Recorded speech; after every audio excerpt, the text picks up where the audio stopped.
This morning, I would like you to consider another definition. I define negativity as those words, thoughts, and actions that wipe out all the possibilities in life while disguising itself as reality. Thank you. There are people whose accomplishments astound me. Oprah Winfrey, Bill Gates, the late Mary Kay Ash, George Dawson. No doubt you recognize the first three names I mentioned. You might not know about George Dawson. Believe me, his name belongs with those who have accomplished so much. And I'm going to tell you why. But first, what do these four people have in common? They all stepped forward to pursue their dreams.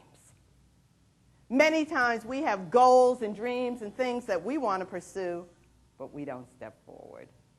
No, instead we are held back by negative people and negative self-talk. Negativity has us in its powerful grip. Webster's dictionary defines negativity as a condition lacking positiveness. This morning, I would like you to consider another definition. I define negativity as those words, thoughts, and actions that wipe out all the possibilities in life while disguising itself as reality. Many times, the message of negativity is get real, or stated another way, face reality. Get real. Many times that means that you're too young, you're too old, you waited too long to pursue that dream. Have you ever said that to yourself? Have you ever heard people say, just face reality? You don't have enough money. You don't have enough education. You don't know the right people. That message of negativity comes in and out of our lives time and time again. And that brings me to George Dawson.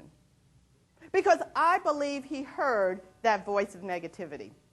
I can just imagine that one morning that voice said to him, George, get real. George, you're in your 90s. You're 90s and you want to learn to read? Face reality. You waited too long. You're too old. Then I believe that message came back into George's life several years later.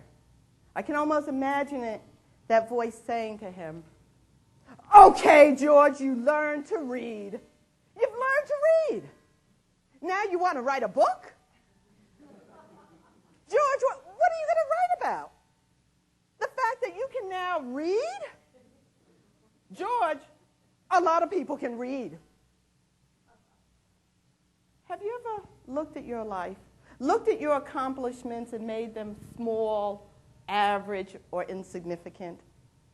That's the voice of negativity talking to you. That's the voice of negativity. But you see, George Dawson didn't pay attention to that voice.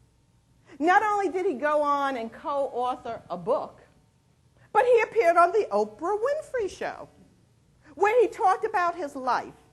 He talked about what it was like to live 90 years of his life using an X as a signature.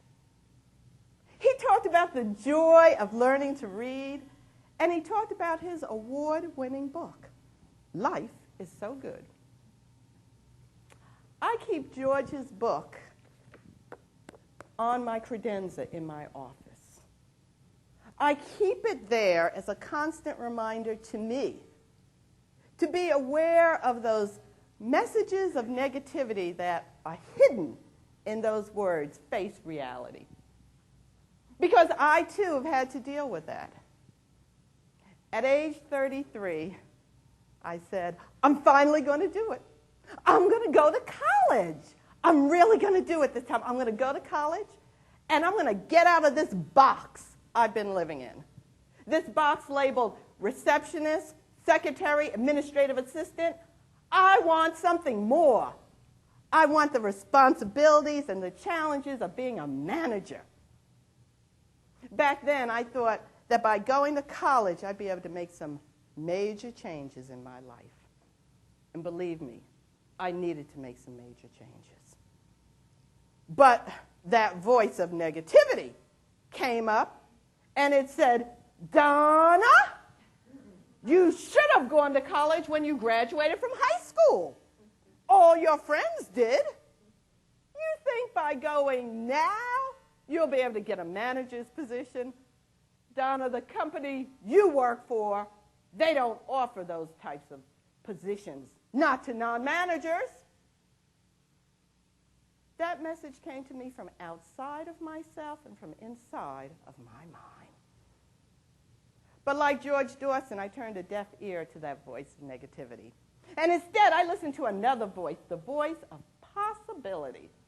Because while the voice of negativity is saying, get real, the voice of possibility says, get started. Get started.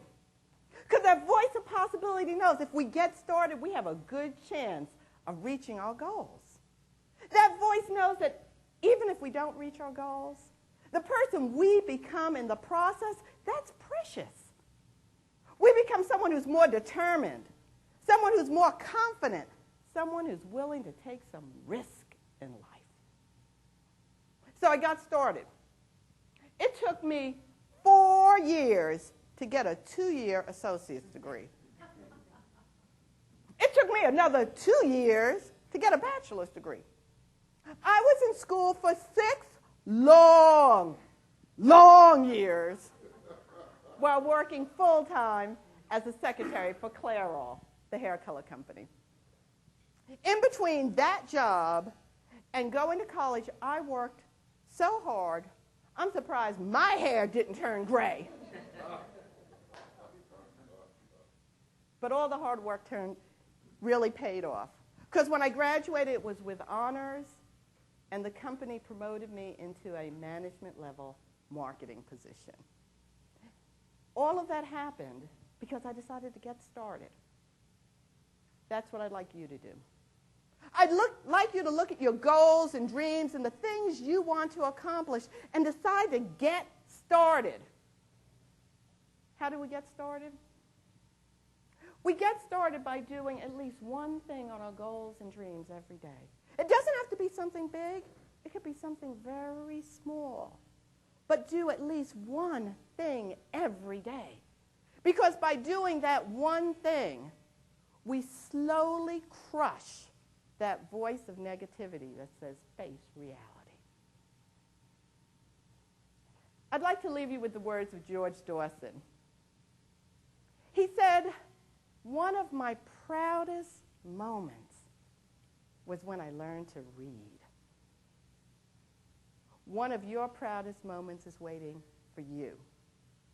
So, get started.